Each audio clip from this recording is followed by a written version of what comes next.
अस्सलामुअलैकुम दोस्तों, ये कुछ क्वेश्चन रह गए हैं जो मैं आपको करवाऊंगा और इंशाल्लाह इसमें कंप्लीट करेंगे। तो सबसे पहले ये है कि इसमें एक फंक्शन दिया हुआ है ABCD, जिसमें इसने आगे सिग्मा टर्म लिखी हुई है और उसने कहा है कि इंप्लीमेंटेशन करनी है यूजिंग 2/1, 4/1 एंड 8/1 मार्क्स। सबसे पहले तो हम इसका ट्रुथ टेबल बनाए ताकि हमें आसानी रहे। ट्रुथ टेबल के बगैर भी कर सकते हैं, लेकिन अगर आपको ट्रुथ टेबल से करेंगे तो आपको ईजी है करना। तो यहाँ पर सबसे पहले 0 से लेकर 15 तक सारी टर्म्स लिख ली, प्लस 16 टर्म्स है जैसा कि, तो जिस तरह बाइनरी में लिखते हैं उस तरह लिख लिया। और जैसा कि उसने कहा है कि 0, 1, 3, 4, 8, 9, 15, तो फिर इन टर्म के आगे 1 1 लिख देंगे। मीन्स के 0 के आगे, 1 के आगे, 3 के आगे, 4 के आगे, जिस तरह उसने कहा हुआ है। और बाकी जगह 0 आएगा। जहाँ उसने कहा है सम ऑफ इंटर्म में, सिग्मा टर्म में जो कहा है सिर्फ वहाँ वहाँ 1 आएगा और बाकी जगह 0। सबसे पहले 2/1 मक्स से करते हैं। अब देखें, अगर हम 2/1 का मक्स यूज़ करेंगे तो हमें सिलेक्ट एक यूज़ करनी पड़ेगी। 2 जो है वो 2 की पावर 1 होता है, 1 जो होता है वो सिलेक्शन लाइन है। हमें मार्क्स इनपुट पीछे कितनी बचेंगी, क्योंकि 4 वेरिएबल हैं ABCD, तो सिलेक्शन लाइन के लिए एक 1 चला गया, एक वेरिएबल सिलेक्शन लाइन के लिए पीछे 3 रह गए। तो फिर मैं ये क्या करूँगा,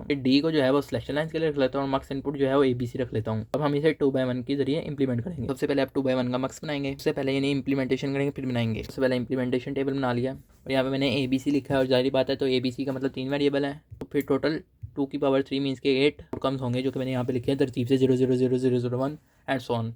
कैसे पता चलेगा कि I0 में 1 2 लिखना है, क्या लिखना है, किस तरह, तो सारा मैं अभी आपको बताऊंगा। ये देखिए मैंने एक स्पेस लगाई है और यहाँ पे अगर मैं सारे 0 लगा दूँ तो देखिए ये क्या क्या वैल्यू बनेगी। तो जो वैल्यू बनेगी आप वो I0 में लिखते जाएंगे।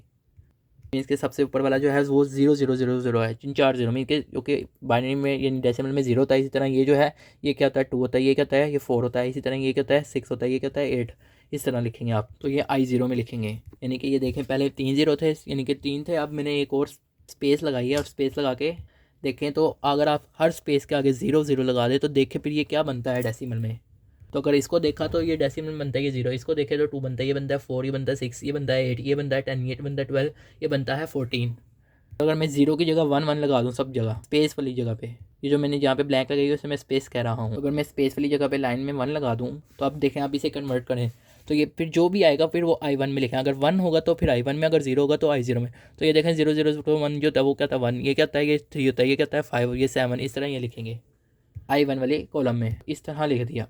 अब उसने क्या कहा था कि 0 1 3 4 8 9 15, तो इन टर्म्स को हमने क्या करना है, इन टर्म्स को हमने सर्कल करना है। यहाँ पे सर्कल करते हैं, मैंने उन सबको सर्कल कर लिया। तो अब जो सर्कल टर्म्स हैं उनके मुताबिक हमने देखना है क्या क्या उनको लिखना है। पहले मैंने ब्लैंक में जो लिखा था मैंने वैसे आपको समझाने के लिए लिखा था, इस वजह से अब उसे आपने ही देखना, सिर्फ इन्हीं को कंसिडर करना है जो 3 टर्म्स हैं ब्लैंक के बगैर। तो इसको जब हम उसमें कन्वर्ट करते हैं वेरिएबल में तो वो इस तरह आती हैं। अब देखें सर्कल वाली कौन कौन सी हैं, ये वाली है, ये वाली है, ये वाली है। तो इन तीनों को I0 वाली लाइन में लिखेंगे। इतना लिख लिया। अब यहाँ पे देखें पहले 2 टर्म्स को देख लें, इनमें कोई कॉमन आ रहा है इन 2 टर्म में, तो देखें A कॉम्प्लीमेंट B कॉम्प्लीमेंट को, A कॉम्प्लीमेंट और C कॉम्प्लीमेंट कॉमन आ रहा है, B और B कॉम्प्लीमेंट एक दूसरे को अपोजिट है। तो यहाँ पर ये इस तरह हुआ कि A complement C complement common था तो इनको एक कॉमन कर लिया और बाकी पीछे का बचा B प्लस B कॉम्प्लीमेंट। तो B प्लस B कॉम्प्लीमेंट जो 1 होता है तो 1 इससे मल्टीप्लाई, तो ये कॉम्प्लीमेंट C कॉम्प्लीमेंट आया है। इसी तरह ये चीज़ है, इसी तरह ये नीचे आ गया। अब इनमें देखें कोई चीज़ कॉमन तो नहीं, तो अगर देखें तो यहाँ पे C कॉम्प्लीमेंट कॉमन है तो इसे कॉमन कर लेंगे। तो अगर आप देखें तो C कॉम्प्लीमेंट जब कॉमन निकाला पीछे का बचा A कॉम्प्लीमेंट बचा यहाँ से, क्योंकि C कॉम्प्लीमेंट निकाल लिया है। इसी तरह यहाँ पे बचा AB, ठीक है, AB का कॉम्प्लीमेंट। तो अब यहाँ पे देखिए, यहाँ पे सिंप्लीफिकेशन के रूल का मतलब ये A कॉम्प्लीमेंट और ये इसके ऑपोजिट है, तो ये अपने ऑपोजिट टर्म को कट कर देता है जो दूसरे वेरिएबल के साथ होती है किसी और। तो I0 यूँ आ गया C कॉम्प्लीमेंट, मीन्स के ये C कॉम्प्लीमेंट और ये A कॉम्प्लीमेंट ने A को कट कर दिया, तो पीछे पे क्या बचा A complement plus B complement. तो हमारे पास ये I0। इसी तरह I1 निकालना है, तो फिर I1 में जो है जो सर्कल टर्म्स हैं वो वाली टर्म्स जो हैं वो हम जो है नीचे लिख लेते हैं। यानी कि 1 के इस तरफ है, 3 के इस तरफ जो टर्म है, इसी तरह 9 के इस तरफ और 15 के इस तरफ जो टर्म है I1 वाली एक्सप्रेशन में लिख लेते हैं। इस तरह ये नीचे लिख ली। इनमें देखते हैं कॉमन कुछ आ रहा है, तो ये इस तरह देखें तो इधर ये टर्म कॉमन आ रही थी A कॉम्प्लीमेंट B कॉम्प्लीमेंट, और यहाँ पे जो है आ रहा था A कॉमन। तो अब ये देखें तो अगर C प्लस C कॉम्प्लीमेंट जो था 1 होता है, जब इसे मल्टीप्लाई होगा ये वैसे ही आ जाएगा। और अगर यहाँ पे देखें तो ये B complement C complement plus BC जो है वो XNOR गेट की भी एक्सप्रेशन है। तो फिर हम इसे एक और तरीके से लिख सकते हैं। मैंने जो है इसे इस तरह लिख लिया है, A complement B complement C plus C complement 1 हो गया था, और इस तरह ये A इसी तरह, और ये जो चीज़ है ये XOR गेट की इक्वेशन है XNOR गेट की। तो XNOR गेट को इस तरह भी हम मिनिमाइज करके लिखते हैं। हम 2/1 का मार्क्स यूज़ करेंगे, उस ये इनपुट्स लगाएंगे। अब अगर आप I0 देखें तो I0 लिखा हुआ है C कॉम्प्लीमेंट और साथ में ब्रैकेट में A complement plus B complement. अगर आप ये गौर करें तो ये NAND गेट की इक्वेशन है। फिर हम A और B में NAND गेट लगा के भी कर सकते हैं। कभी यहाँ पर देखें तो AB का किया तो AB का NAND निकल आया, मीन्स के ये निकल आया, और साथ में C कॉम्प्लीमेंट इस टर्म के साथ मल्टीप्लाई रहता है, मीन्स के इन दोनों के साथ AND गेट लग रहा था, मीन्स के ये जो फाइनल टर्म है और C कॉम्प्लीमेंट, तो इन दोनों को AND गेट से जोड़ दिया और फिर i0 के साथ कनेक्ट हो रहे थे तो i0 के साथ कर दिया। अपना नीचे वाला है, अगर आप गौर करें तो जो नीचे वाली ये एक्सप्रेशन है तो ये है नोर गेट की। तो फिर हम ऐसा भी कर सकते हैं, ए और बी के साथ नोर गेट लगा दें। तो अगर आप यहाँ पे देखें, अब ये मैंने ये वाली एक्सप्रेशन यहाँ तक ये कर ली, और इसी तरह ये बी को और सी को जो है हमने किससे अटैच करना था, एक्स एंड ओआर गेट से। तो यहाँ पे मैंने बी और सी को भी एक्स एंड ओआर गेट से जोड़ दिया। और यहाँ पे उसने कहा है कि ये इसके साथ एंड हो रहा है ए, तो फिर ए को ऐड भी करेंगे। अब ये देखें हमारी ये चीज़ भी निकल आई और ये चीज़ भी निकल आई। अब ये जो टर्म निकली और ये जो टर्म निकले इसके साथ हमने और गेट लगाना है, क्योंकि इन दोनों के साथ प्लस आ रहा है। ये देखिए आगे बाद फाइनल 2/1 का मक्स बन गया एक। तो इस तरह आप इम्प्लीमेंटेशन कर सकते हैं 2/1 मक्स की मदद से। 4/1 के बारे में बताऊंगा। तो आपको 4/1 मक्स से इम्प्लीमेंटेशन करना है तो डिस्क्रिप्शन में मैंने लिंक रखा हुआ, वहाँ से जाके देख सकते हैं। यहाँ पर मैंने ये सारा कुछ लिखा हुआ है, किस तरह लिखते हैं सारा उस लेक्चर में बताया हुआ है। 0 1 2 3 4 5 6 7 किस तरह लिखते हैं तरतीब से। उसने हमें बताया हुआ है फंक्शन में 0 1 3 4 8 9 15 जो है सम ऑफ इनटर्म, फिर हम उन्हीं को सर्कल करेंगे। यहाँ पर मैंने उन टर्म्स को सर्कल कर लिया। अब यहाँ पे देखें i0 वाले में देखें, यहाँ पे देखें इनमें क्या कॉमन आ रहा है। इनमें कॉमन आ रहा है ए कॉम्प्लीमेंट, तो ए कॉम्प्लीमेंट लिखेंगे नीचे, मीन्स के इन दोनों का मैंने यहीं पे डायरेक्ट कर लिया ए कॉम्प्लीमेंट प्लस। इसी तरह अब इन दो टर्म्स का हो गया, पीछे कौन सी टर्म रहेगी ये वाली, तो फिर इसका भी लिख लेंगे, प्लस में आगे ये जो टर्म रहेगी ये लिखेंगे। तो सिंप्लीफिकेशन के रूल से, यानी कि A complement plus A B complement, तो ए कॉम्प्लीमेंट जो है इसको खत्म कर देता है, तो पीछे आ जाएगा A complement plus B complement. अब इस तरह i0 हो गया, इसी तरह i1 करेंगे। तो i1 में देखें यहाँ पे क्या क्या कॉमन आ रहा है, यानी कि ये सर्कल है तो सर्कल वाली सिर्फ देखनी है, ओनली सर्कल वाली।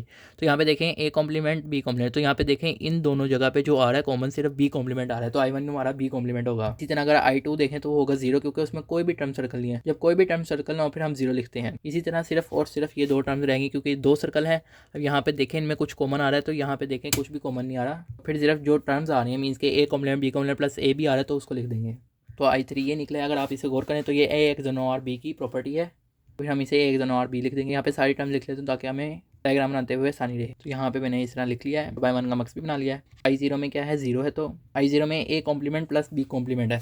तो अगर आप इसे गौर करें तो ये नैंड गेट की इक्वेशन है, तो फिर नैंड गेट लगा देंगे और b के साथ हमें i0 मिल गया। इसी तरह i1 देखें b कॉम्प्लीमेंट है तो b कॉम्प्लीमेंट कर देंगे। इसी तरह i2 0 है, तो आप चाहें तो इस तरह बी कॉम्प्लीमेंट करके भी कर सकते हैं, चाहे तो बी के साथ नोट गेट लगा के भी कर सकते हैं। और i2 जो है वो 0 है तो 0 लिख दिया। इसी तरह i3 जो है वो a एक्स और b है, तो a और b के साथ एक्स और गेट लगाएंगे, फिर हम उसे i3 के साथ कनेक्ट कर देंगे। इस तरह ये वाला क्वेश्चन है। इसी तरह 8/1 मक्स कराएगा, वो भी कराता हूँ आपको, ये देख लें। ओके, ये 8/1 का मक्स लिख दिया, उसकी इंप्लीमेंटेशन टेबल बना दी। यहाँ पर जैसे जो जो टर्म्स उसने बताया है तो उसको सर्कल कर लेंगे। यहाँ पर अगर आप देखें तो ये 8/1 का मक्स है, तो इसमें 3 सिलेक्शन लाइन्स होंगी और सिर्फ एक इनपुट होगी मक्स के लिए। तो मैंने वो जो एक इनपुट है वो मैंने ए रखी, और जो सिलेक्शन लाइन्स है वो यहाँ पे मैंने BCD रख ली है। मैंने इन सबको इन सर्कल कर लिया। अब i0 में देखें ये दोनों हो रहे हैं, तो जब दोनों सर्कल हो तो हमारे पास 1 आता है। इसी तरह यहाँ पे 1 आएगा, और यहाँ पे कुछ भी नहीं सर्कल है तो यहाँ पे 0 आएगा। यहाँ पे जो आ रहा है उस वाली लाइन में क्या आ रहा है, ए कॉम्प्लीमेंट, तो ए कॉम्प्लीमेंट यहाँ पे भी क्या है उसी लाइन में आ रहा है तो ए कॉम्प्लीमेंट। इसी तरह यहाँ पे भी 0, यहाँ पे भी 0, और यहाँ पे किस वाली लाइन में आ रहा है, ए वाले में आ रहा है तो ए वाले में लिख देंगे। मतलब कि यूँ लिख दिया है। तो अब हम 8/1 का मैक्स बनाएंगे, उसमें ये इंप्लीमेंटेशन करेंगे। 8/1 का मैक्स बन गया है, तो i0 के साथ क्या कनेक्ट है 1, इसी तरह i1 के साथ भी 1 है, तो इस तरह कर देंगे कनेक्ट। तो यहाँ पे अटैच करें, चाहे तो आप अलग अलग सिंगल भी कर सकते हैं, अगर इकट्ठा करा जाए इकट्ठा भी कर सकते हैं। मतलब कि आप अगर चाहो तो जिस तरह आप यहाँ पे एक कॉपी बैठा है इसके साथ भी एक कॉपी बैठा है, तो चाहो तो एक ही दफ़ा करके यहाँ से और यहीं से कर दो, चाहो तो अलग अलग कर दो, एक कॉपी बैठ अलग कर दो, फिर यहाँ पे भी एक कॉपी बैठ लगा के अलग कर दो। तो आपकी मर्जी है, जो मर्जी आप कर सकते हो। तो अब इस तरह हमारा क्वेश्चन नंबर 5 भी कवर हुआ। अब हमारा एक लास्ट क्वेश्चन रह गया जो कि क्वेश्चन नंबर 7 है, वो भी कंप्लीट करते हैं अभी। क्वेश्चन नंबर 4 में हमें, क्वेश्चन नंबर 7 में ये कहा गया है हमने एक 4/4 का पैरिटी इनकोडर बनाना है, नहीं उसकी तरफ टेबल स्पेसिफाई करनी है। तो हमने तो 4/2 का पढ़ा है इनकोडर, 4/4 का कैसे बनेगा उसने आगे खुद ही बताया हुआ है कि मीन्स के सबसे पहले 4 इनपुट्स जो कि D0 D1 D2 D3 हो गए। सारी बात है ये 4 हैं, तो मीन्स के 16 पॉसिबल आउटकम बनेंगी। यहाँ पे 16 पॉसिबल आउटकम बना देते हैं सबसे पहले। यहाँ पे सबसे पहले 16 पॉसिबल आउटकम बना लिए, क्योंकि 0 से लेकर 15 तक है। सबसे पहले तो अब हम उसे इसी तरह करेंगे जिस तरह हम करते हैं बी वेले में, कि यहाँ पे उससे हमें कहा हुआ है कि D0 ये तरीके से बताया जिसकी सबसे छोटी सबस्क्रिप्ट है। जिस तरह D0 है तो ये सबसे छोटा सबस्क्रिप्ट है, लेकिन इसकी प्रायोरिटी सबसे बड़ी होगी। इसके यूँ सबसे बड़ी जो प्रायोरिटी है वो D0 की होगी, फिर उससे छोटी D1 की, फिर उससे छोटी D3 D2 और फिर D3 पे जो हम इनपुट लिखेंगे। जैसा कि आप जानते हैं जब सारे 0 0 हो तो हमारे पास जो आउटपुट आती है वो XX आती है। अगर आपको इनकोडर के बारे में कोई नॉलेज नहीं है तो डिस्क्रिप्शन में इसका भी लिंक है। तो यहाँ पे देखें तो यहाँ पे क्या आ जाएगा X। इसी तरह यहाँ पे देखें यहाँ पे सिंगल है तो यहाँ पे प्रायोरिटी लगी नहीं है, तो किसके नीचे है D3 के नीचे, तो यहाँ पे हम बाइनरी में कैसे लिखते हैं 1 1 पे 1 1 लिख देंगे। इसी तरह यहाँ पे देखें तो यहाँ पे किसके नीचे है D2 के नीचे, तो इसे लिख दिया 1 0। लेकिन अब यहाँ पे देखें तीसरे वाले में यहाँ पे 1 1 आ रहा है, तो यहाँ पे देखें सबसे बड़ा कौन है। अब देखें सबस्क्रिप्ट में कहा D2 जो है वो D3 से बड़ा है, तो मीन्स के D2 की प्रायोरिटी ज़्यादा है D3 से। दोनों ऑन है। D2 जो है मीन्स के D2 हाईएस्ट प्रायोरिटी है, तो 2 को हम बाइनरी में किस लेते हैं 10, हमें फिर 10। इसी तरह अगर हम नीचे आए तो यहाँ पे देखें 0100 है, तो यहाँ पे देखें ये 1 जो है किसके नीचे आ रहा है, D1 के नीचे आ रहा है, तो D1 यानी 1 को बाइनरी में किस लिखते हैं 01। इसी तरह यहाँ पे देखें D1 है ऑन और यहाँ पे D3 ऑन है इस वाली रो में। तो देखें अब उसने बताया कि D1 जो है उसकी हाईएस्ट प्रायोरिटी है D3 से, तो मीन्स के D1 वाला लिखेंगे मीन्स के 01। इसी तरह यहाँ पे भी ऐसे ही होगा, D1 जो है भरा है D2 से क्योंकि उसकी प्रायोरिटी बड़ी है, हाईएस्ट है, तो यहाँ पे उसने स्पेसिफाई किया हुआ है इस वजह से। तो इस वजह से यहाँ पर 1 को जो है हम लिखेंगे, तो 1 को बाइंड में किसने लिखते हैं 01। इसी तरह यहाँ पे भी 1 को 01। इसी तरह अगर आप इस जगह पे आ जाएं नेक्स्ट रो में मीन्स के यहाँ पर तो यहाँ पे देखें सबसे बड़ी प्रायोरिटी वाला ऑन है, तो वेदर दूसरे मर्जी जो मर्जी हो, चाहे वो 0 हो या 1 हो, तो उसका कोई फ़र्क नहीं पड़ता क्योंकि हमारे पास सबसे बड़ी हाईएस्ट प्रायोरिटी है D0 ऑन है, तो फिर हम D0 वाले ही लिखेंगे। D0 को बाइनरी नंबर में किस तरह लिखते हैं वो लिखना है हमने AB में मीन्स के यूँ। उसके बाद Z में उसने ये कहा है Z में तभी 1 होगा हमारी ऑल इनपुट 0 होंगी, मीन्स के D0 D1 D2 D3 जब सारी 0 होंगी तभी हमारा 1 होगा, अदरवाइज हमारी 0 होंगी। तो दोबारा बता रहा हूँ कि इसमें Z में जो है वो आउटपुट तभी 1 आएगी जब ऑल इनपुट जो है वो 0 होंगी। इस तरह यहाँ पे देखें तो D0 D1 D2 D3 सारे 0 हैं, सारे इनपुट 0 हैं, तभी 1 आएगा। इतना D में देखें, P वाले में सॉरी D नहीं B में वो कह रहा है तभी 1 होगा जब हमारे पास वंस की तादाद 2 या 2 से ज़्यादा हो, यानी कि इसमें वंस की तादाद 2 या 2 से, जिस तरह यहाँ पे ज़्यादा है 2 है तो यहाँ पे 1 आ जाएगा। इसी तरह यहाँ पे देखें यहाँ पे 2 है तो यहाँ पे भी आ जाएगा। 2 तादाद होनी चाहिए वंस की पे या 2 से ज़्यादा होनी चाहिए, 1 से कम होगी तो 0 है। यहाँ पर इस तरह P की भी टेबल बना दिया। अगर आप A वाले में आ जाए, ए वाले सेक्शन में आउटपुट सेक्शन में, तो हमें देखें कब 1 आ रहा है। ए में तभी 1 आ रहा है मीन्स के यानी कि ए में 1 आ रहा है, D3 और D2 में आ रहा है। यहाँ देखें यहाँ ए में 1 आ रहा है यहाँ पर तो 1 जब आ रहा है क्या है D3। इसी तरह 1 देखें यहाँ पे आ रहा है तो क्या है D2। इसी तरह 1 देखें क्या है D2 क्योंकि ये हाईएस्ट प्रायोरिटी है। इसी तरह आगे देखें कहीं पे भी नहीं आ रहा तो D3 प्लस D2 लिखेंगे। इसी तरह B की देखें, B में देखें तो D3 प्लस D1 आ रहा है क्योंकि ये देखें ना यहाँ पे देखें यहाँ 1 आ रहा है, यहाँ 1 है तो यहाँ 1 है तो क्या है D3। इसी तरह यहाँ देखें 1 है तो यहाँ पे क्या है D1। इस तरह यहाँ पे 1 देखें D1, यहाँ पे भी 1 D1, तो D1 इस तरह आ रहे हैं तो फिर D3 प्लस D1 होगा। इसी तरह Z में देखें तो Z में कब 1 आ रहा है, Z में तभी 1 आ रहा है जब ऑल इनपुट 0 है, मीन्स के फिर Z की एक्सप्रेशन इस तरह होगी 3 complement D1 complement D0 complement D2 complement. तो आगे पीछे हो गए हैं, आपस में मल्टीप्लाई होकर आ रहे हैं। इसमें एक ही दफ़ा 1 आ रहा है इस वजह से, और जब 1 आ रहा है तो सारे 0 मीन्स के D0 भी 0 है, D1 भी 0 है, D2 भी 0 है, D3 भी 0 है। फिर जब 0 हो तो SOP हम उसे कॉम्प्लीमेंट फॉर्म में लिखते हैं। इस तरह P रह गया है। अगर P में देखें यहाँ पर 1, अगर यहाँ 1 देखें तो यहाँ 1 है तो यहाँ पे क्या आ रहा है फिर सबसे हाईएस्ट D2, तो D2 लिख दिया। इसी तरह यहाँ पे देखें 1 है तो सबसे ज़्यादा क्या है D2। इसी तरह यहाँ पे भी देखें तो D2 है, इसी तरह यहाँ पे भी D2 है। इसी तरह यहाँ पे देखें तो यहाँ पे क्या है D3। यहाँ पे देखें 1 जो आ रहा है यहाँ पे देखें क्या है D2 है। इसी तरह यहाँ पे देखें तो यहाँ पे 1 देखें, यहाँ पे देखें तो यहाँ पे भी 1, यहाँ पे 1 यानी कि D0 भी ऑन है। इसी तरह यही सारे यहाँ पे लिखे हुए हैं नीचे, तो यहाँ पे लिखा हुआ है D2 वाला है तो यहाँ पे D0 वाले, ये सारे यहाँ पे D0 लिखा हुआ है। एक ही दफ़ा लिखेंगे, जितनी मर्जी बार आ रहे हों तो लिखना है एक ही दफ़ा हमने, जितनी मर्जी बार D0 आ रहे हैं, जितनी मर्जी बार D1 आ रहे हों। अब जिस तरह अब D0 का तो मैंने आपको बता दिया। इसी तरह D2 कैसे आ रहा है तो यहाँ पे देखें, यहाँ पर तो यहाँ की वजह से यहाँ पे 1 है तो यहाँ पे 1 है, यहाँ पे भी देखें 1 1 है तो हाईएस्ट प्रायोरिटी किसकी है D2 की है, तो इस वजह से D2 आया। अगर D3 की हाईएस्ट प्रायोरिटी होती तो फिर D3 आता, लेकिन अब D2 की हाईएस्ट प्रायोरिटी है इस वजह से यहाँ पर 1 था और यहाँ पे देखा तो सबसे हाईएस्ट प्रायोरिटी जिसकी है वो वाला आया हमारे पास। इस तरह यहाँ पे देखें तो यहाँ पे सबसे बड़ी हाईएस्ट प्रायोरिटी किसकी है, इसकी है, इस वाली रो में, तो D1 आया। तो इस तरह D0 D2 D1 आया है। ये जो एक्सप्रेशन है ये हमारे पास आई है सिंपल इनकोडर की, ये थोड़ा सा चेंज करना है और हमारे पास वो प्रायोरिटी इनकोडर की एक्सप्रेशन आ जाएंगी। आपको बता देता हूँ कि किस तरह हम लिखेंगे उसे। सबसे पहले मैंने D3 लिखा है। अब देखें D3 से हाईएस्ट प्रायोरिटी कौन से डिकोडर हैं, मीन्स के इससे बड़े बड़े कौन से इनपुट्स हैं, तो हम देखें इससे बड़ी सारे इनपुट्स हैं, D0 भी है, D1 भी है, D2 भी है।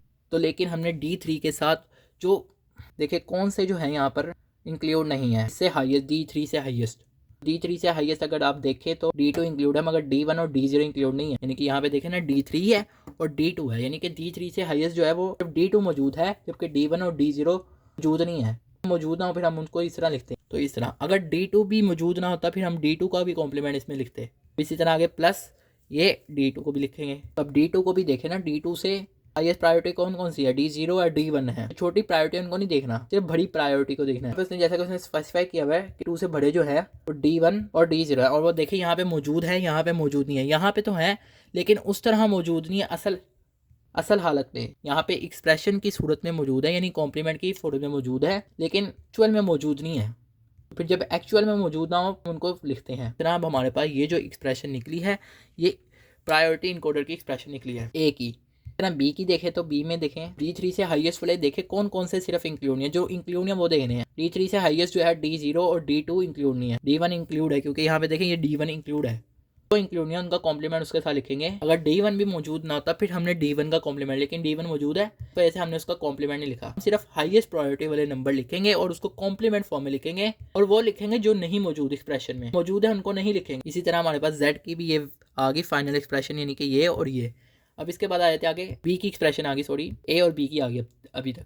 ये ए की एक्सप्रेशन है प्रायोरिटी इनकोडर की, और ये जो है बी की एक्सप्रेशन है प्रायोरिटी इनकोडर की। अब जेड की देख लेते हैं, तो जेड में देखें सारी ही टर्म्स हैं मौजूद, जितनी भी प्रायोरिटी इनकोडर के लिहाज से होनी चाहिए, D0 भी है, D1 भी है, D2 भी है, D3 भी है, एक ही टर्म में है, सारी हैं। में कोई ऐसी टर्म नहीं जो मौजूद ना हो, चाहे वो तो देखें, अगर आप यहाँ देखें तो यहाँ आप कहेंगे कि यहाँ पे आपने तो कहा था कि एक्चुअल के साथ देखना है, तो यहाँ पे देखें ना एक्चुअल के साथ ही देखना है, लेकिन यहाँ पे एक्चुअल है ही नहीं, तो फिर जो है फिर हम नहीं लिखेंगे मजीद। अगर यहाँ पर हाँ सच, अगर यहाँ पर एक होता प्लस आगे कोई और रकम लिखी होती, प्लस D1 लिखा होता, तो फिर देख D0 मौजूद है तो फाइनल एक्सप्रेशन Z की ये, लेकिन मैं आपको मिसाल के तौर पे समझाने के लिए कर रहा हूँ। इसके ये देखें D1 इस तरह मौजूद, तो अब देखें क्या इससे हाईएस्ट प्रायोरिटी वाला कोई इंक्लूड है, तो यहाँ पे देखें D1 से हाईएस्ट प्रायोरिटी जो है वो सिर्फ D0 की है, तो जो देखें यहाँ पे कहीं मौजूद है, यहाँ पे D0 मौजूद नहीं है, क्योंकि D0 का कॉम्प्लीमेंट मौजूद है। फिर हम क्या करेंगे, D1 के साथ D0 का कॉम्प्लीमेंट लिखेंगे। असल में हमने देखना है एक्चुअल वेरिएबल है, तो उनके साथ देखना है कौन कौन से उससे हाईएस्ट प्रायोरिटी में है। अगर वो हाईएस्ट प्रायोरिटी वाले उससे बड़े इंक्लूड ना हो तो उनको हम कॉम्प्लीमेंट फॉर्म में लिखते हैं। अब ये प्रैक्टिस करेंगे, आपको आ जाएंगे। इतना पी की एक्सप्रेशन देखें तो ये लिखी हुई है पी के D2 plus D0 plus D1। इसमें देखें D2 से जो बड़ा है हाईएस्ट प्रायोरिटी है वो D1 और D0 का, देखें वो मौजूद है, D1 भी मौजूद है, D0 भी मौजूद है, तो अब यहाँ पे आप फिर इसके साथ कुछ भी नहीं लिखेंगे। इसी तरह D0 देखें तो D0 से कोई हाईएस्ट प्रायोरिटी है ही नहीं, तो फिर D0 को भी इसी तरह D1 को देखें, D1 से हाईएस्ट प्रायोरिटी D0 की है, और D0 जो है वो अपनी एक्चुअल हालत में एक्सप्रेशन में मौजूद है, तो फिर हम इसके साथ कुछ भी नहीं लिखेंगे। तो P की एक्सप्रेशन भी उसी तरह रहेगी और Z की भी एक्सप्रेशन उसी तरह रहेगी। इस चीज़ सिर्फ मैंने समझाने के लिए किया। ए और बी की एक्सप्रेशन चेंज होगी। उम्मीद है कि आपको ये समझ आया होगा कि किस तरह हम लिखते हैं। आप सब दोस्तों का लेक्चर सुनने का शुक्रिया।